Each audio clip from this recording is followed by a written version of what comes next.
Hello friends of the electrified charging fun and welcome to Electrified Speicher, your channel all around Skoda's e-mobility. My name is Matthias and we are on our way to Skoda in the Czech Republic, to Mladá Boleslav.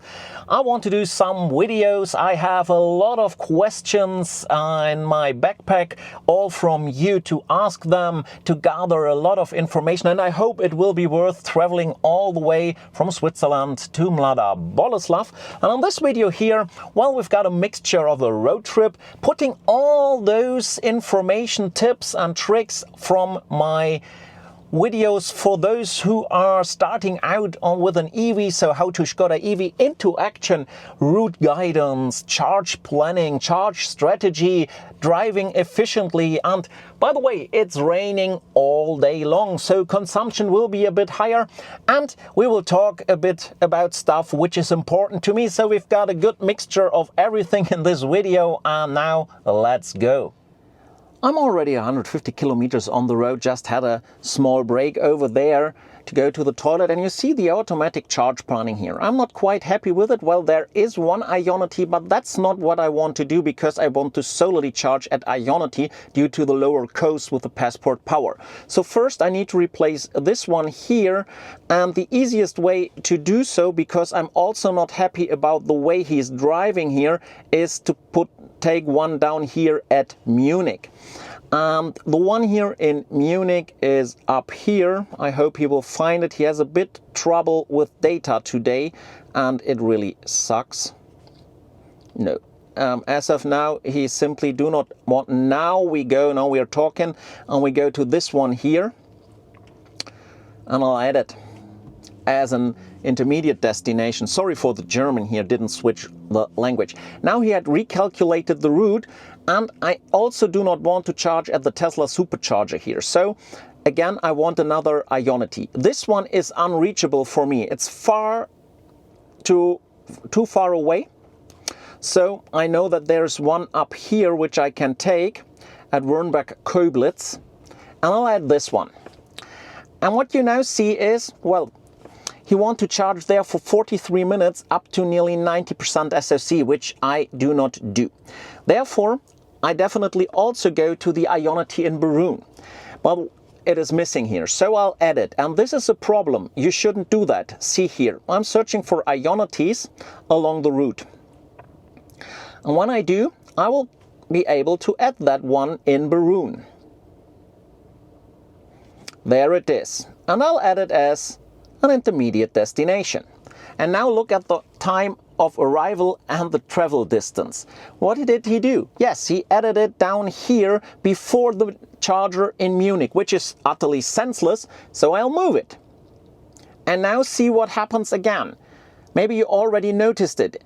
There is one Ionity missing, the one in Wernberg-Köblitz. It got replaced because it simply makes no sense what he's doing here. He's destroying my manual planning, and therefore I do not want to charge at Berun, although I will charge there. And now I got back to my charge planning, my original one, and simply I will charge at Berun and will drive there, but I will not add it here in the navigation. You just saw my troubles with the route planning and the charge planning. So what happened?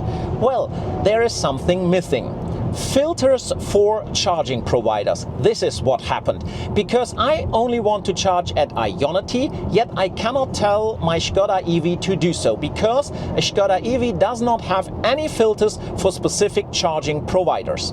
And this is something which is horrible, and a horrible experience for newbies who are starting out with their EV, because as of now, with all those charging tariffs and this jungle which is there, you simply run into problems, namely into way too high costs for charging. Here in Germany it could happen that you pay €1 per kilowatt hour. This is crazy. And the Power Pass itself is not helpful at all at this, because the Power Pass itself, which comes from Skoda, is simply too expensive. And when you charge at their selected network, it might be okayish, but not all charging providers are in their selected network. So the only option you can do right now is do it completely on a manual basis, which I did, and then you run into all this trouble. And when you do that manually, well, as an experienced Skoda EV driver, you know what to do, as I showed you. But when you're starting out, well, this experience is something you should not have. And therefore I didn't show that in my charge planning how to Skoda EV video, but I'll show you now. And I will never get tired of reminding Skoda that they have to make this better, at least as long as we have such charge tariff troubles all over Europe. Since I already talked about how to Skoda EV in the last chapter, well, this was a pet project of mine. I really planned that a long time ago, want to make those videos, and it was a great pleasure, also great effort to record all of this, to do these videos, and I really liked it to do so. And after these 8-part series, well, I would love to have your feedback on the series. How did you like it? Were the topics covered well? Was the storyline good? What did you miss? What did you hope for? What could I do better next time? Because to be honest, there will be another series on how to Skoda EV as soon as there's a new infotainment, and I bet there will be one in the future. So please give me feedback on this, and maybe you already noticed it in the videos that they were kind of different. I put a lot of more effort into editing those videos with all the information, all the overlay, the different perspectives of camera, all those blog articles on my website evspeicher.eu as additional information. So I would really love to get feedback from you. And also, when you did such a big project, which this was for me, maybe you also saw how many different cars were in those videos, getting all those cars. Yeah, no matter. But after such a series, you fall into a hole, because what's next? How to continue on this? Well, pretty sure I have a lot of videos already done, and I'm going on vacation now, which also leads to new videos, but I want to ask you, what do you want to see on my channel? Do you want to see more of the Enyaq? More of the Elroq? Which versions of those cars, which models interest you? And what should I do with them? More everyday drive? More specific ones? Transportation? Camping? Hitching a trailer?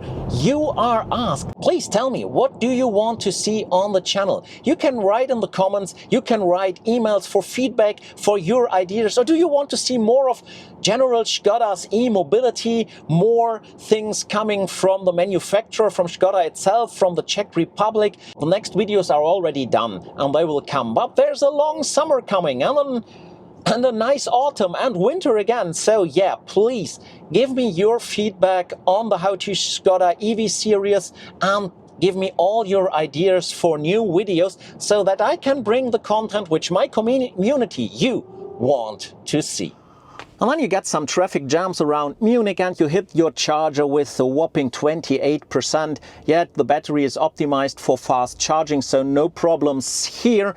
And well, I'm the only one here at the Ionity, no one else here. And some people ask below the charging video whether you should plug in first at Ionity or first start the charging in the app, because the app tells you start the charging first, then plug in.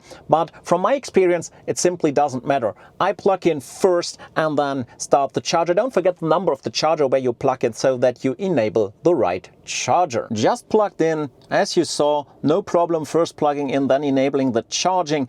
Our first percent is already charged and we are directly at 170 kilowatts, so the maximum what my battery is capable of. The important thing is not to overcharge, because for my next charging stop I don't need 80% of a charge. As you see here, I need 50%, says the car. Maybe I charge to 60%. It's important that you remember this, because otherwise you would charge too long and your journey takes longer than needed. Charging in everyday life, and as you can see, I'm already 6% higher as my car said, but this would be only 6 minutes and I need more time to go over there to the rest station, to the toilet, get something new to drink and back to the car. Therefore, I'm now pulling to 60%. And since I need 165 kilometers, you see I'm overcharged a lot. Yet there is a lot of unlimited speeding on the next part of my journey, and so I can enjoy a bit of driving 170 or 180. And as long as this does not drop below 120 kilowatts, it just did now, but now is the time to deplug and to go back on the journey, to not spend more time for charging than needed. So I said I enjoy that part of the highway because of driving unlimited. Yay! We are in the midst of a construction site driving 80, and there's no road left, no highway left on the right side, as you might see over there. Yes, at Regensburg there is no unlimited, but well, okay, let's drive not that fast. But look at this. Is this typical for your country? That when you've got to renew the road or a highway, that you first remove it completely down to the soil? This is crazy. Why do they have to take down the whole road? Have you ever watched road construction sites in Switzerland? When we do a new highway, we just scrape off the first part of the street, and then we just put on a new one. It's done in a couple of days. Sometimes it takes a week or two, but it's so fast and it looks brand new afterwards. Yet here in Germany, it seems they stopped investing in their infrastructure for so long and keep running those highways for so long that the only option there is left is removing it completely and rebuilding it from scratch, which takes so many months in their construction sites on the highway. And boy, I hate that. This is so awful in Germany. How is it handled in your country? Do you renew the streets before they are completely worn down, or is it as it is here in Germany? You wait until there is no longer any option and then remove it completely and rebuild it from scratch? Write me in the comments. This is so crazy. The next charging stop, Wernberg-Köblitz. I was here, I hit the spot with 14%. Now we are already charging again. Should have been a bit lower, but due to the circumstances on the road, it simply was not possible. Now we are charging up here, and the next thing you see here, when you look at the navigation and route planning I already added the next Ionity in Berun. Now it works, and you see that I am a bit faster than before, around 15 minutes faster than before. And another curious thing you can see here, whilst the Ionity app still has not really a clue, wow, now she finally managed, whilst I already charged 3%, doesn't matter. As you can see, with the right charging strategy, you can optimize your route quite well. And again, I only charge to 50% here according to my route guidance. So it's a 10-minute break after 2 hours of driving. And basically, well, yeah, 2 hours of driving is not that long, but 10 minutes a break is also not long. You can do that. For me, that works. And another thing is, the time you save with a good charging strategy is the time you might save by driving faster. Maybe you have heard of a pace-o-meter. We talk about that in another video, because it's kind of curious that people think if I drive instead of 120, I drive 140, I make up so much more time. No, you don't. But that's a topic for a different day. And there you have it. I'm done with charging, already 1% over time, yet I just got my dinner here, my lunch. So yeah, I will eat, I will charge while eating, because when the car stands still, it charges. Yes, I needed 13 minutes to get to the result I needed here. Now charging power has gone down. I think the battery is quite hot. And as you can see, we are down to, again, a couple of minutes. It's 3:42 when I will reach Mladá Boleslav, but what I charge here, I don't have to charge here in Berun, so I guess this will work out. You might ask, now you have 103 kilometers left and only 100 kilometers to your target and 23% on the battery. What's going on here? And well, to be honest, I'm charging here at Berun just because I want to be on the safe side. I love to have the safety margin as well. And this 13% extra, well, this is just because I charged too long in Wernberg-Köblitz to have my lunch. So then I would be here with 10%. And now I'm topping up here only 40 or 50 kilometers to go to my destination. Why didn't I do that at Wernberg-Köblitz? Well, it's kind of easy. I was already at 65% SOC. It would have taken longer than here due to the SOC. Here I can charge faster. The charger is direct near the highway, so driving there and going back to the highway will cost no time. So let's plug in that I get around Prague before afternoon traffic starts. And here's the reason why I did this. We are charging with over 170 kilowatts of power. This is way faster than the 100 or 90 kilowatts I would have got at Wernberg-Köblitz. Therefore, just topping up right now, you don't see that good of an arrival time. This is due that the first traffic jams are already up here at Prague, and average speed as well is not very good. When you see here, it's 94 kilometers an hour. That is rather bad for this part of the journey or for the complete journey, but so many construction sites, so many speed limits. It was simply not possible driving faster, even though I tried in Germany with 160 when it was unlimited. And I already saw so many other construction sites when I head back home, but well, now let's first get to Mlada. I'm driving on the last couple of kilometers towards Mlada Boleslav, 7 kilometers to go. Well, that's not why I switched on my camera. It's something I want to talk about with you, because just a couple of minutes ago I got a call from my lawyer who told me that we were successful, and I am so happy. Maybe you heard of it. Well, I said it in some videos that there's an impersonation of my brand, my logo, my name and my videos on TikTok. There was someone, a TikTok profile, that stole the logo, that used the name Speicher elektrisiert, so electrified Speicher, and just downloaded all of my videos from YouTube, cutted them into 3-minute chunks and re-uploaded them to TikTok whilst using my titles, everything in German. And TikTok didn't react to anything which I sent them, and then something happened which was great. I posted on LinkedIn that there's a trouble and this can't be. And what happened then was that Fabian Wigger, a Swiss lawyer, answered in the comments and said, if you don't manage to get TikTok to take that channel down, I will help you. And Fabian Wigger is working for a well-renowned Swiss lawyer company for brand and patent right and all the stuff around this immaterial goods. And he managed to take that account down within only 2.5 weeks. I hope it will not return as fast as it could.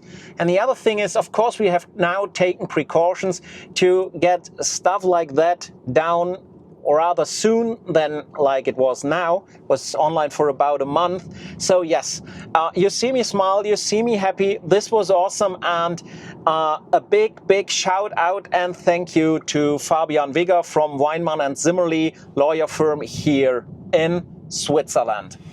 And here we are in Mlada Boleslav. 2 minutes ago, I recorded the German part of this video. I hit the parking lot here at the hotel. So it was 90 kilometers an hour on average for 706 kilometers in less than 8 hours, with an average consumption of 19.7, 19.6 kilowatt hours, 100 kilometers. I'm here with 20% of SOC. And yes, this is not good values, but this was the best I could manage on that road. I had traffic jams around Prague and Munich. There were a lot of construction sites. It was not possible to go faster, even though I wished for. So this is not bad. But what about charging? Well, I've did 3 charging stopovers. The first one near Munich in Eching with 11 minutes or 12 minutes. And the second one in Wernberg-Köblitz before the Czech border, which was around 17 minutes. And the last one in Berun before Prague with 6 minutes. If you count that together, well, we are talking about 35 minutes of charging stops. Yet I didn't have to charge so long. Keep in mind, the second stop over would be over at around 12 or 13 minutes. I just stayed longer to eat my lunch. And the third stop over was just a minute longer to do the recording of the videos. So in total, if you sum it up, you would manage to drive that distance with 28 to 30 minutes of charging, or should I better say of rest. Because when I go over 700 kilometers driving, I need a rest, no matter the technology my car has. And 30-minute rest on 700 kilometers drive, well, that's normal. You should do it. I know you can do it without, but I would never do it without such a break. So let's call it a break. Doesn't matter if you plug into charger or not. It's simply having a break. And now I'm here, and now the work continues, or the work really starts, because I'm here for a lot of videos. And if you do not want to miss those videos, leave a subscription. And then we see each other in one of those videos, and until then, stay full of energy.